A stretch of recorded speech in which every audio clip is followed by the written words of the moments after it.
사랑합니다. 복된 주일 아침입니다. 우리 시간에 함께 하나님 앞에 마음을 정돈하고 정결한 마음으로 예배의 자리 가운데 나아가길 소망합니다. 우리 시간 함께 예배의 주인 되시는 하나님을 찬양하셨으면 좋겠습니다. 함께 찬양하실까요? 주는 평화, 주는 평화, 막힌 담을 모두 허셨네. 주는 평화, 우리의 평화, 주는 평화, 막힌 담을 모두 허셨네. 주는 평화, 우리의 평화, 우리의 평화, 염려 다 맡기라, 염려 다 맡기라, 주가 돌보시니 주는 평화, 우리의 평화, 우리 염려 다 맡기라, 주가 돌보시니 주는 평화, 주는 평화, 우리의 평화, 우리의 평화, 주는 평화, 주는 평화, 막힌 담을 모두 허셨네. 주는 평화, 주는 평화, 우리의 평화. 아멘. 우리 다시 한 번 더 주님을 노래합시다. 주는 평화, 막힌 담을 모두 허셨네. 주는 평화, 우리의 평화. 아멘. 평화 되신 주님께 염려 다 맡기라, 주가 돌보시니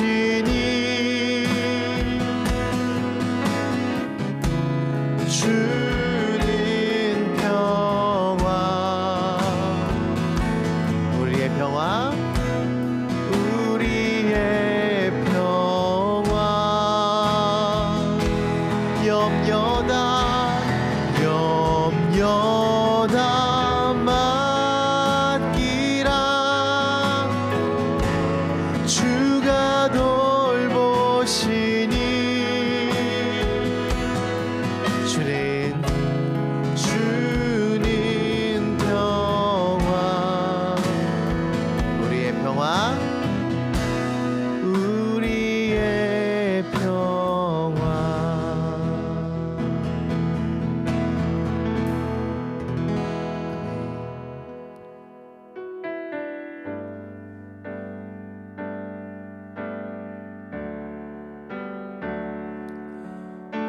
시간에 우리가 의지해야 할 분이 오직 예수 그리스도 한 분뿐이심을 함께 고백하셨으면 좋겠습니다.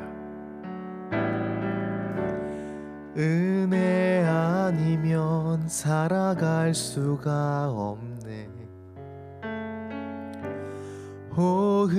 호흡마저도 다 주의 것이니 세상 평안과 위로 내게 없어도 예수 오직 예수뿐이네. 아멘. 한 번 더요. 은혜 아니면 살아갈 수가 없네. 호흡마저도 다 주의 것이니 세상 평안과 위로 내게 없어도 예수 오직 예수뿐이네. 아멘. 그 신계획 그 신계획 다 볼 수도 없고 작은 고난에 지쳐도 주께 묻긴 나의 모든 삶 버티고 견디게 하시네. 그 신계획 그 신계획 다 볼 수도 없고 작은 고난에 지쳐도 주께 묻긴 나의 모든 삶 버티고 견디게 하시네.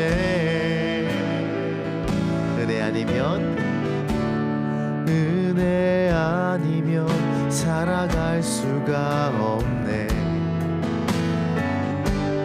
나의 모든 것 다 주께 맡기니 참된 평안과 위로 내게 주신 주 예수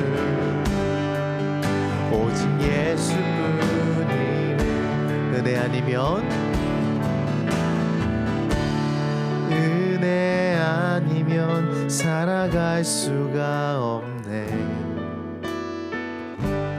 나의 모든 것 다 주께 맡기니 참된 평안과 위로 내게 주신 주 예수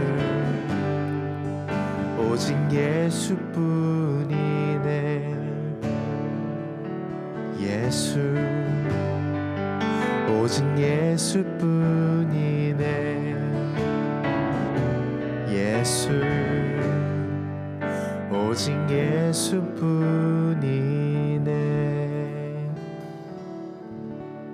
아멘.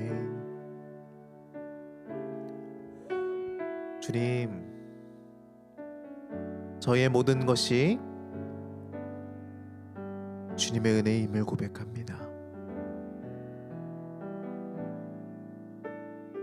주님, 저의 모든 것이 주님의 것이니 모든 것이 주님의 은혜이니 이 시간에 우리의 삶을 주님 앞에 맡겨드립니다.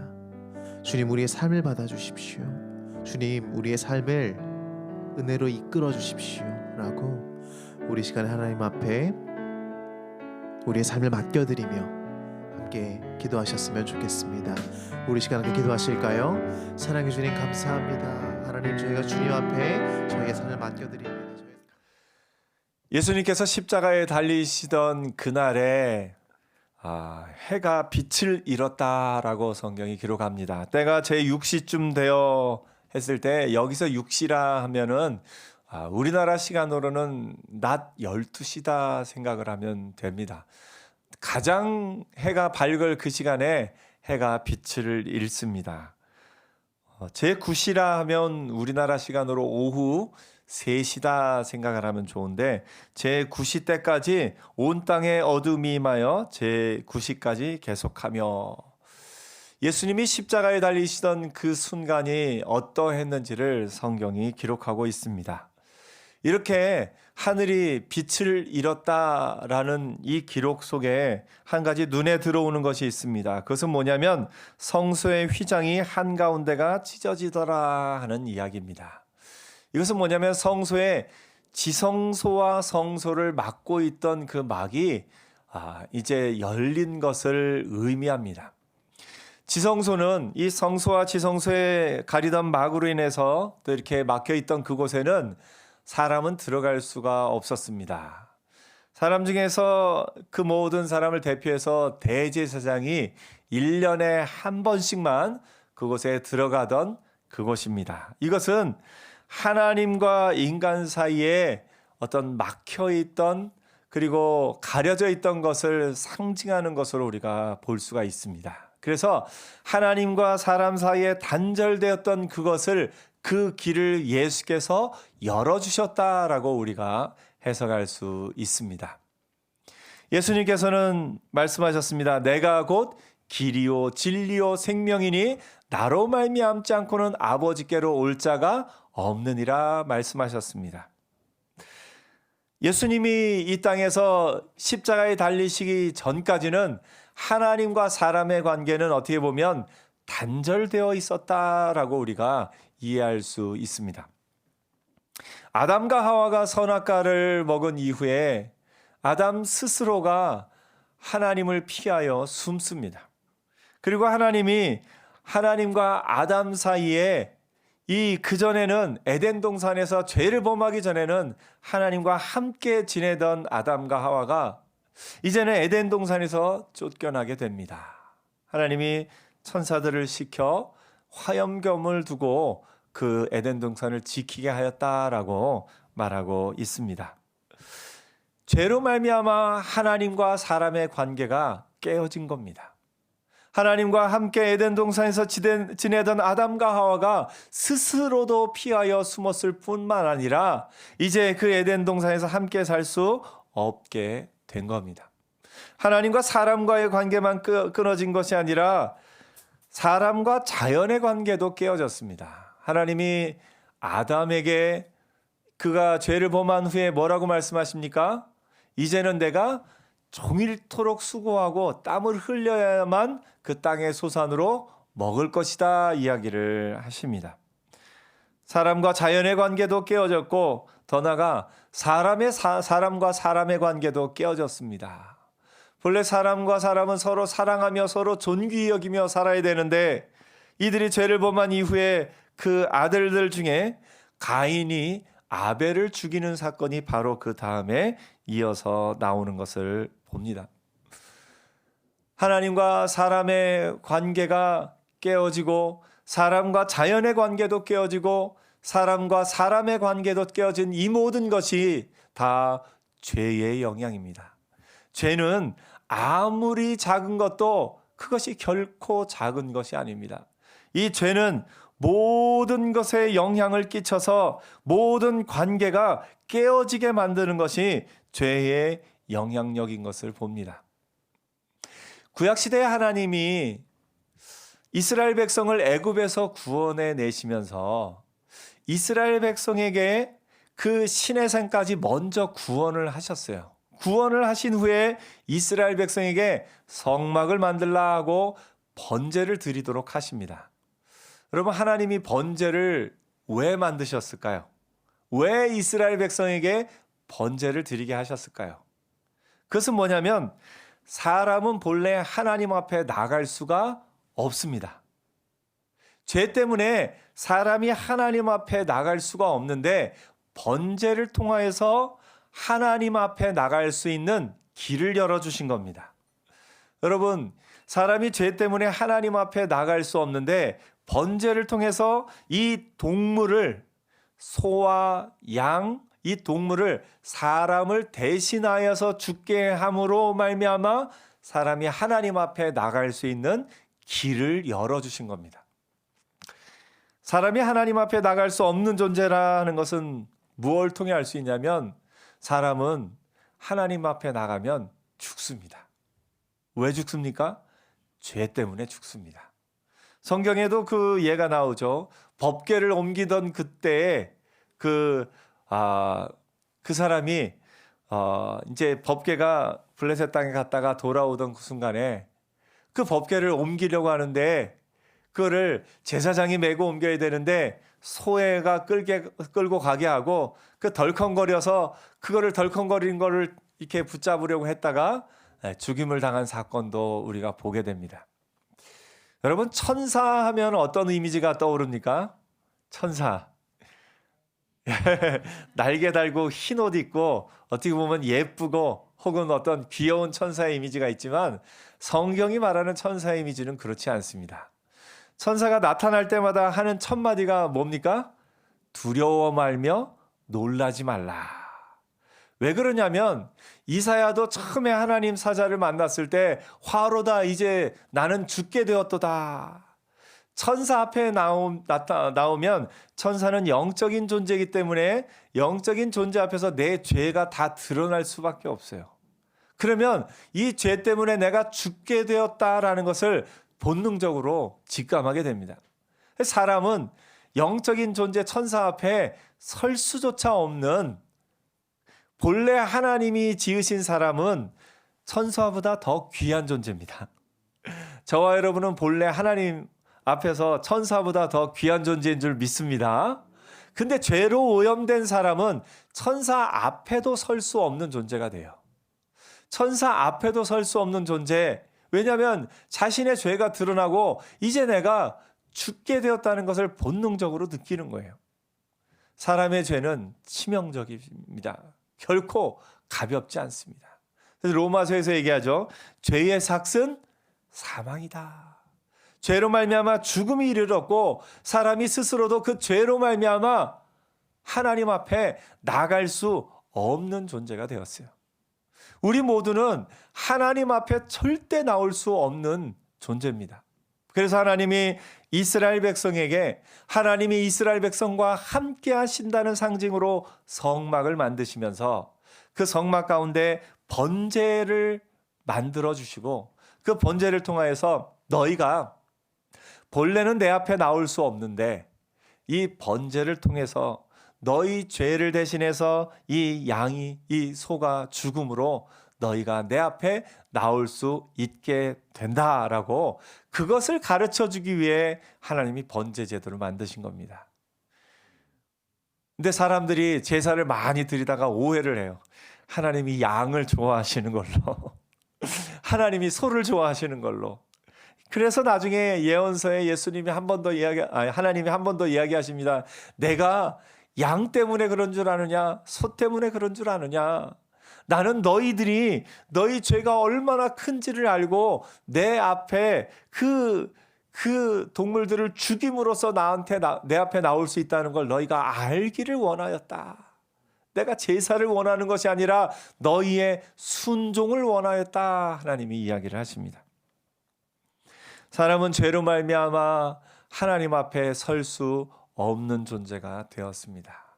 하나님과의 관계가 깨어진 거죠. 이 깨어진 관계를 스스로 회복할 힘이 사람에게 있을까요? 없을까요?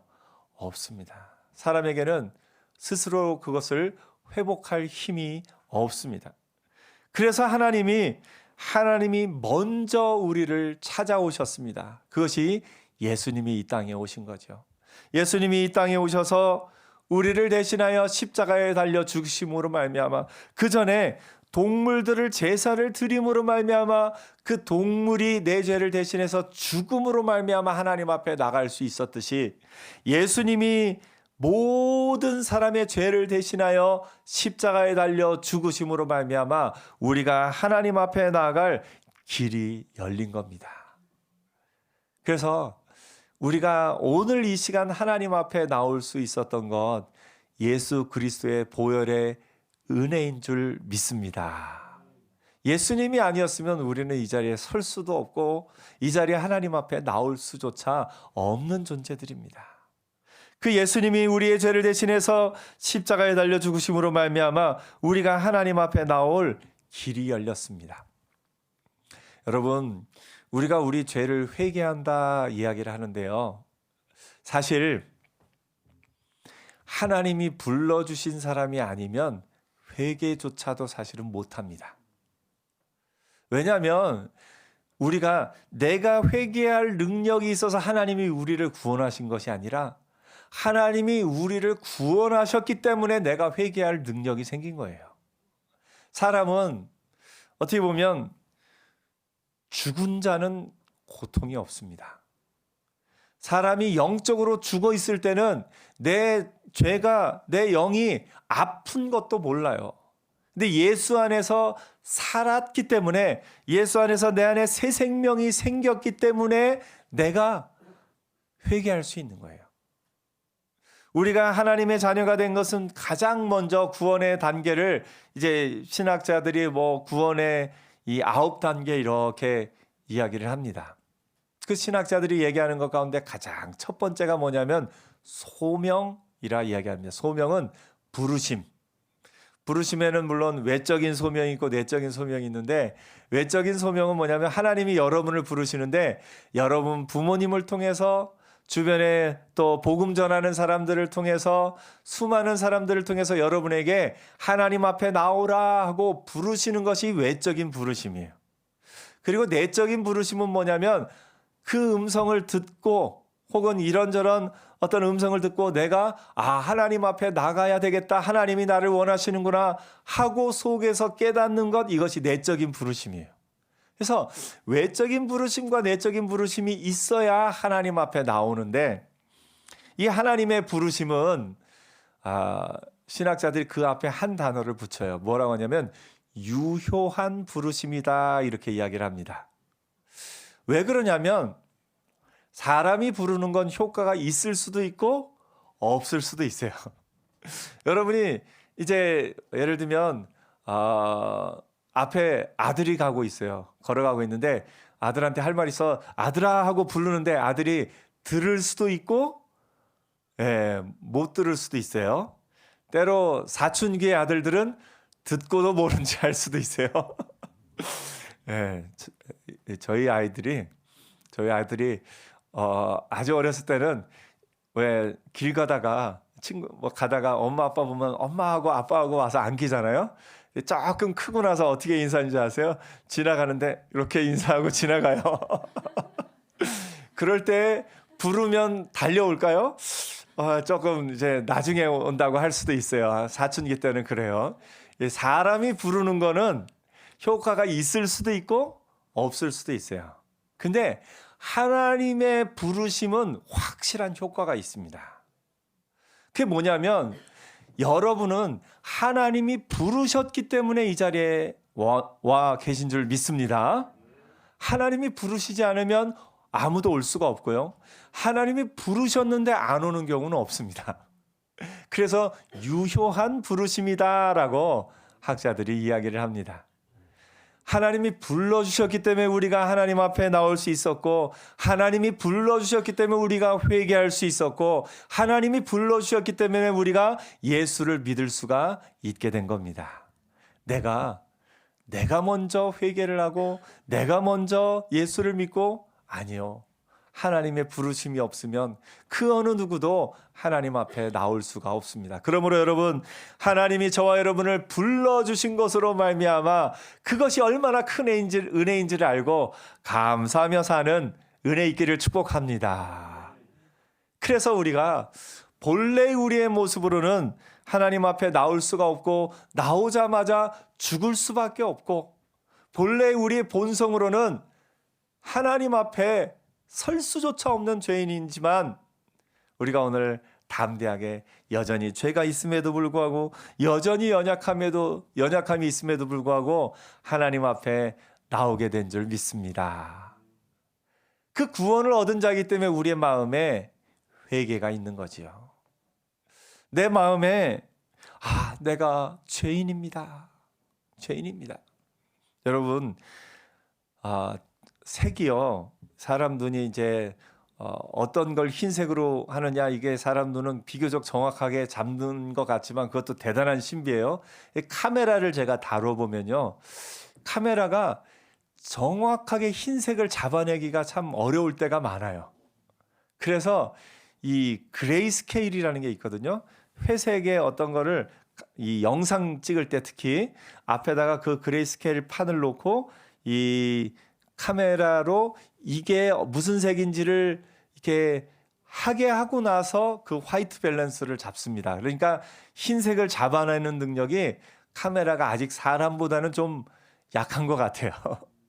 인위적으로 그걸 잡아줘야 정확하게 잡을 때가 있습니다.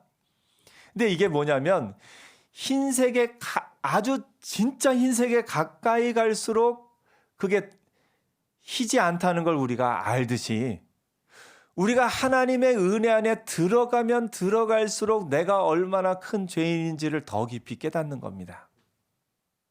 혹시 내가 아직 괜찮은 사람이야, 나는 아직 괜찮은 사람이야 라고 생각하고 있다면, 나는 남들에 비해서 그래도 죄를 별로 안 짓고 있는 사람이야 생각하고 있다면 다시 한번 자신을 돌아볼 필요가 있어요.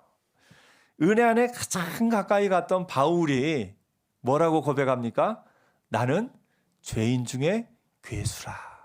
나는 죄인 중에 괴수라.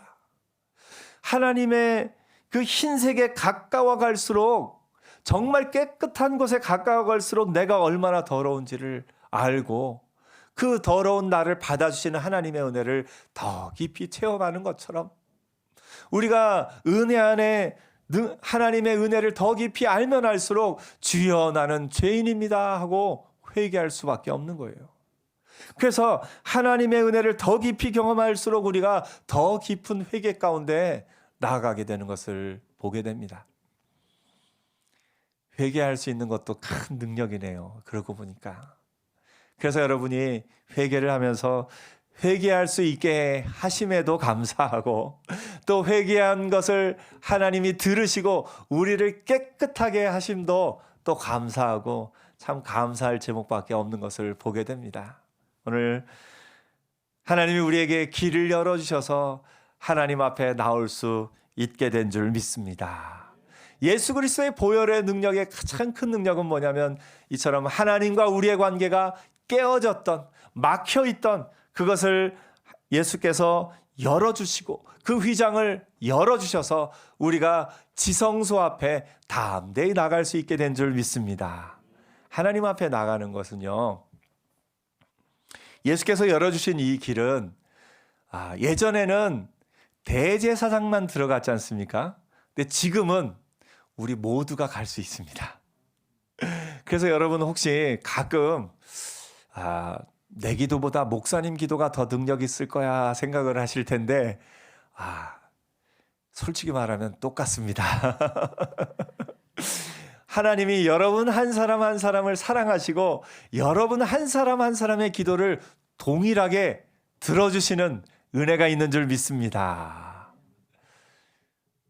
가톨릭에서는 이것을 어떻게 보면 신부가 또 그 고해성사를 듣고 대신 이렇게 그걸 해준다라고 하는데요, 성경적으로 보면 그렇지 않습니다. 예수님이 길을 열어주셨어요. 그래서 우리 모두가 하나님 앞에 나아갈 수 있는 길이 활짝 열린 줄 믿습니다. 그래서 하나님 앞에 담대히 나가서 기도하는 은혜 있기를 축복합니다. 우리가 하나님 앞에 나갈 때 기억해야 될 사실은 뭐냐면, 예수 믿기 전에는 하나님 앞에 나갈 때 하나님의 보좌는 심판의 보좌입니다.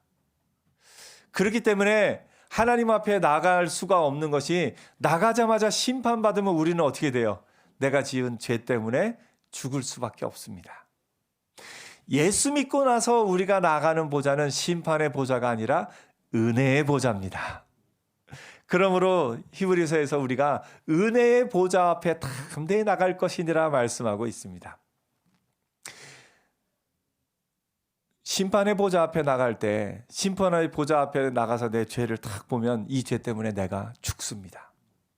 그런데 은혜의 보좌 앞에 나갈 때는, 주님 제가 또 실수했네요, 또 이런 연약함이 있네요 하고 고백을 하면 하나님은 어떻게 하셔요? 따뜻하게 받아주시고 그래 지금부터 잘하면 돼. 한 번 더 우리에게 기회를 주셔요. 내가 진정으로 내 마음의 죄를 뉘우치고 회개하면 하나님은 들으시고 기억지도 않으신다 했어요. 우리가 온 마음으로 회개를 하면 하나님이 그 죄를 깨끗하게 하시고 깨끗한 자로서 새 생명으로 새로운 피조물로 살게 하신다라고 성경은 말하고 있습니다. 오늘 여러분 하나님 앞에 나아가서 또 은혜의 보좌 앞에 나가서 은혜의 보좌 앞에서 사는 저와 여러분 되기를 축복합니다.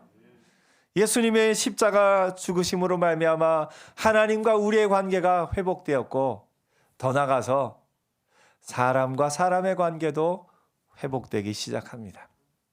이것은 어떻게 보면 예수님이 하나님과의 관계를 회복시키신 것은 이미 회복시켜 주셨고 사람과 사람의 관계는 점점 더 회복되어 가고 있습니다. 본래 사람과 사람의 관계는 서로 사랑하며 서로 존귀히 여기며 서로에게 힘이 되어야 될 관계인데 죄로 말미암아 사람과 사람의 관계가 어떻게 됐습니까?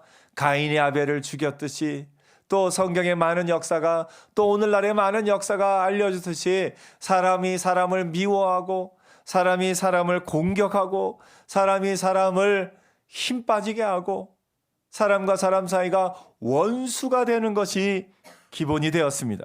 사람과 사람의 관계가 이렇게 깨어지게 된 것이죠. 이 사람과 사람의 관계가 깨어진 것을 예수 안에서 회복해가는 과정 가운데 있습니다.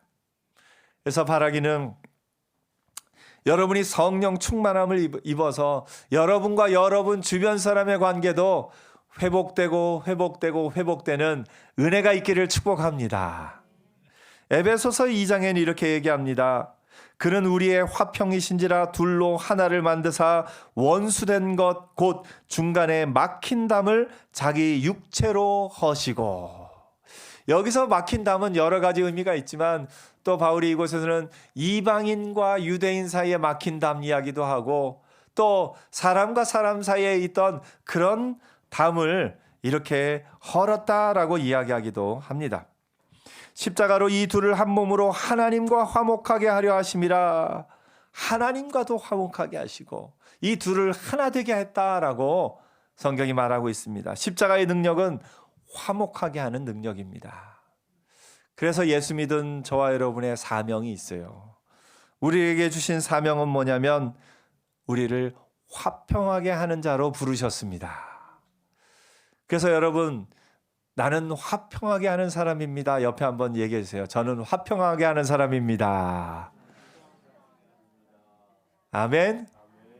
가장 먼저 화평하게 하는 건 우리가 복음을 전함으로 말미암아 예수를 전함으로 말미암아 그 사람들과 하나님을 화평하게 하는 것이 우리의 가장 첫째 사명이죠. 또한 우리의 사명은 사람과 사람 사이에 이런저런 일로 원수 맺힌 것, 서로를 미워하고 그런 것들을 하나씩 화평하게 하기 위해 우리가 기도하며 또 은혜 안에 나가야 할 것을 성경이 말하고 있습니다. 이번 한 주간 살면서 화평하게 하는 자로서의 사명을 감당하는 은혜 있기를 축복합니다. 우리가 화평하게 하는 것은 여러 가지가 있지만 말로 화평케 할 수도 있고 또 우리가 그것을 위해서 기도할 수도 있고 다양한 것으로 우리가 화평하게 하는 사명을 우리가 이루어야 할 줄 압니다. 아담과 하와의 죄 이후에 하나님과 사람의 관계가 깨어지고 사람과 사람의 관계가 깨어지고 사람과 피조물과의 관계도 깨어졌는데 예수 안에서는 하나님과 사람의 관계가 회복되었고 사람과 사람의 관계도 회복되어 가고 있고 마지막 날에는 사람과 이 피조물의 관계도 회복되는 날이 올 줄 믿습니다. 이사야의 예언에 회복된 그 나라를 뭐라고 묘사하고 있습니까? 여러분 어렸을 때 그런 노래 많이 부르지 않으세요? 독사굴에 어린이가 손 놓고 장난쳐도 물지 않고 사자와 어린 양이 함께 뛰놀고 로마서는 이렇게 이야기합니다. 로마서 4장 19절에 피조물들이 고대하는 바는 하나님의 아들들이 나타나는 것이니 피조물들이 허무한데 굴복하는 것은 자기 뜻이 아니요 오직 굴복하게 하시는 이로 말미암음이라. 그 바라는 것은 피조물도 썩어짐의 종로로 탄 데서 해방되어 하나님의 자녀들의 영광의 자유에 이르는 것이니라. 이 피조물, 모든 자연 만물, 나무와 물과 모든 것이 본래는 사람을 유익하게 하기 위해 창조되었습니다. 모든 동물들 사람을 유익하게 하기 위해 창조되었는데 이 모든 자연 만물들이 죄로 말미암아 오염되었어요. 그래서 그 물이, 사람을 유익하게 할 물이 오히려 사람을 때로 죽이기도 합니다. 때로 큰 태풍이 되기도 하고 큰 비가 또 이런저런 것이 사람에게 위협을 가하기도 합니다. 동물들이 또 자연 만물이, 자연의 모든 것이 사람에게 때로 위협이 되기도 합니다. 사람 역시도 사람의 그런 어떤 모든 것이 자연에게 해를 끼치기도 합니다.